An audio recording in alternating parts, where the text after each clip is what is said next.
attacks us with nuclear weapons, danger will come not just from blast or heat or nearby radiation effect, but also from fallout.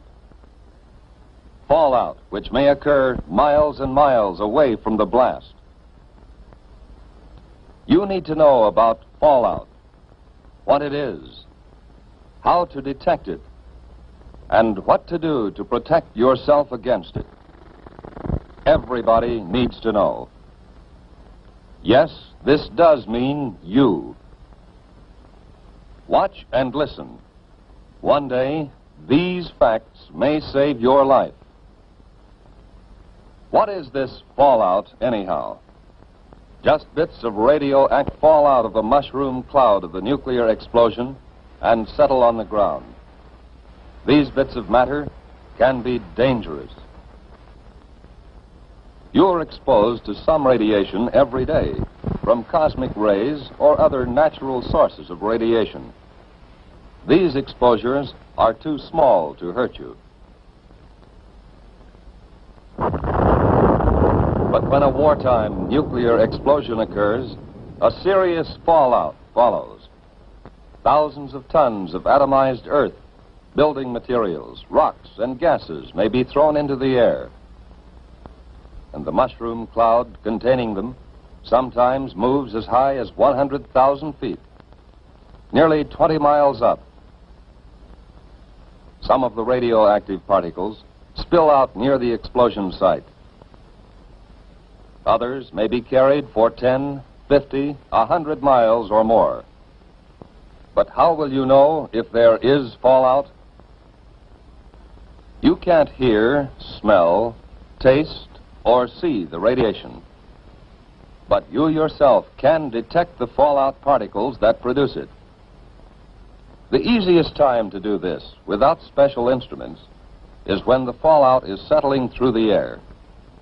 This starts any time from about 1/2 hour to several hours after the explosion, depending on how far away you are. And it continues to fall for an hour or longer. Usually you can see the fallout. So if there has been an explosion of a nuclear weapon within a few hundred miles of you, you should suspect every unusual concentration of dust in the air of being fallout. After an explosion in daylight, watch any unusual accumulation of dust. At night, put a white or light-colored plate outside. Examine it every 15 minutes or so. If dust has accumulated on the plate, treat it as fallout. The particles in that fallout behave like miniature X-ray machines, sending out radiation in all directions. If there are many particles, and if you are exposed to them long enough, you will be hurt. Others will be watching for that fallout, of course. Experts will estimate the probable path and speed of approaching fallout and try to keep you posted. But it may come before you hear any details by radio or otherwise. You must take precautions, whether you hear their reports or not. If radio stations are operating, you will hear reports, especially on the Conelrad frequencies 640 or 1240 on your AM dial. As soon as it is safe for specially protected crews to get out into the open, these highly trained civil defense radiation detection teams will make a thorough check of radiation levels and characteristics. Those facts will be relayed to you by radio as fast as they come into civil defense headquarters in your area. Information from the radiation monitoring teams will be combined and analyzed by experts manning a central radiation control point. These experts, who know just how fast harmful radiation reduces in force, can predict when it will be safe for people to come out of shelters and resume normal tasks. We have warned that you may have to act before you get any detailed reports. Just what can you do if fallout comes your way? Find the best shelter you can. The more solid substance you can put between yourself and the fallout, the better. But an ordinary frame house with windows closed will give considerable protection. In a house, it's best to get on the floor, away from doors and windows. Or if you can, find a location with additional walls in the center of the building.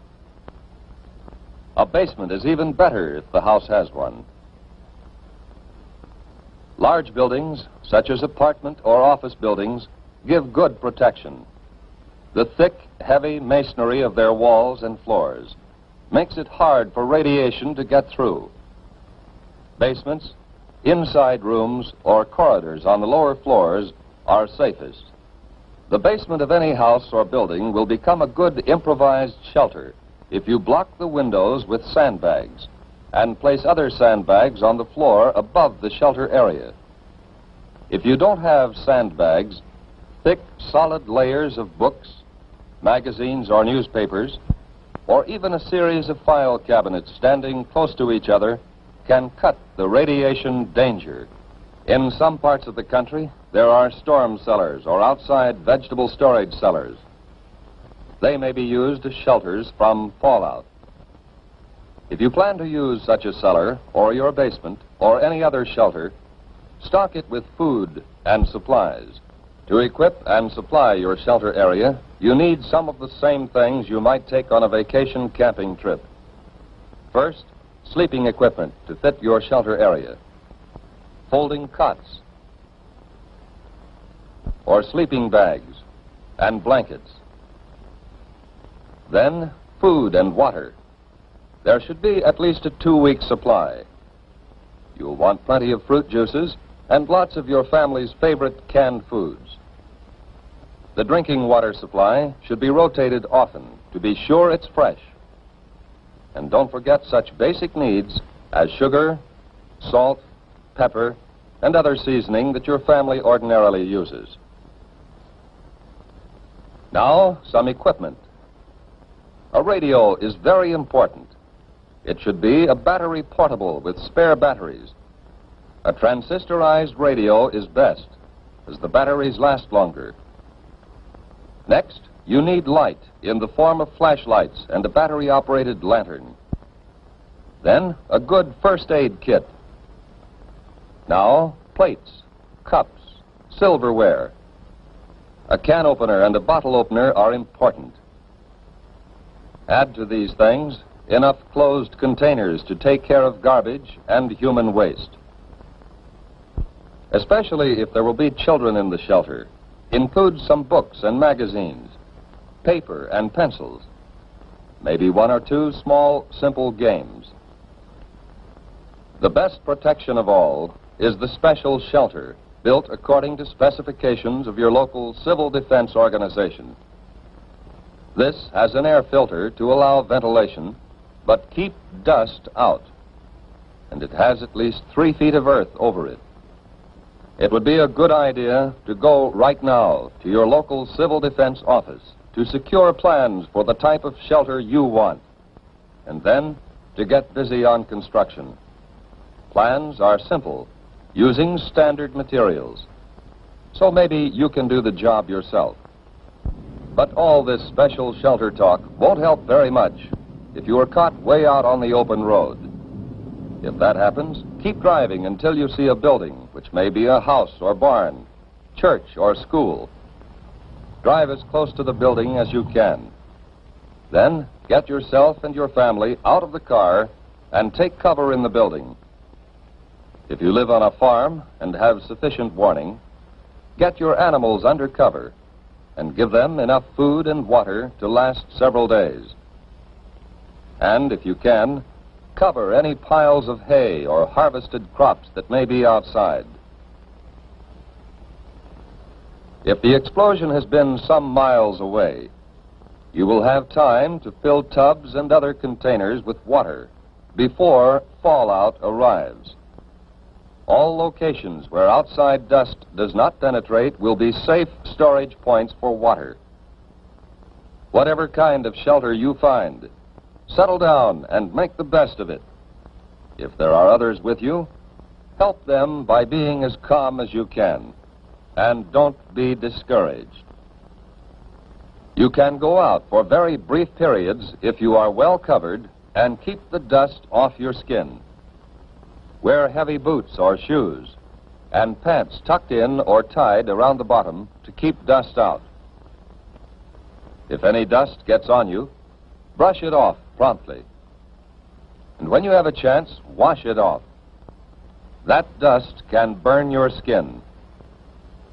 But what happens if you do get exposed to a great deal of fallout? Food or water has been contaminated by the dust. Internal damage may occur.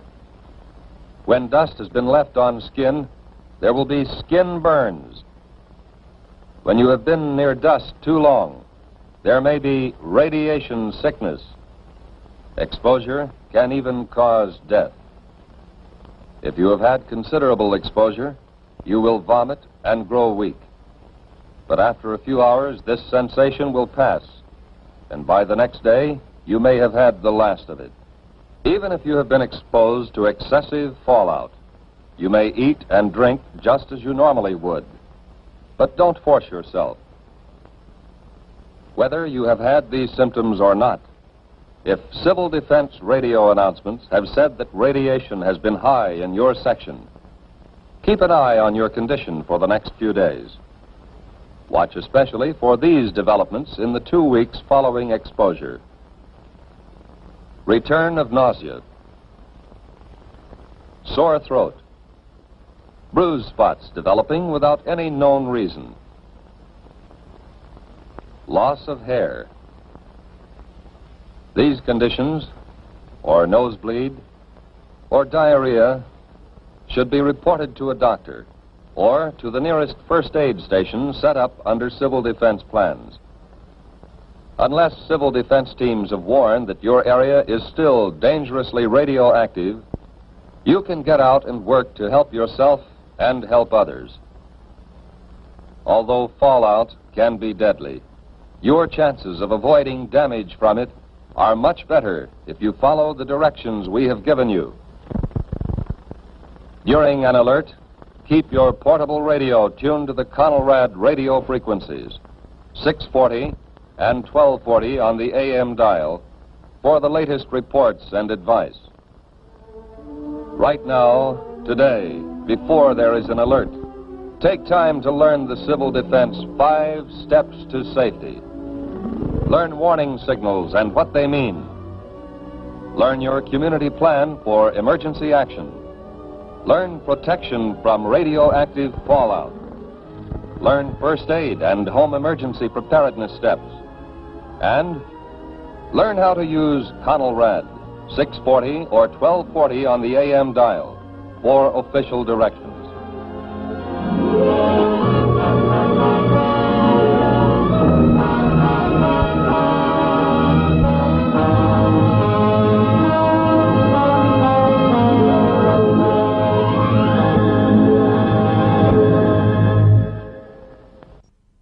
Cloud of the nuclear explosion and settle on the ground. These bits of matter can be dangerous. You're exposed to some radiation every day from cosmic rays or other natural sources of radiation. These exposures are too small to hurt you.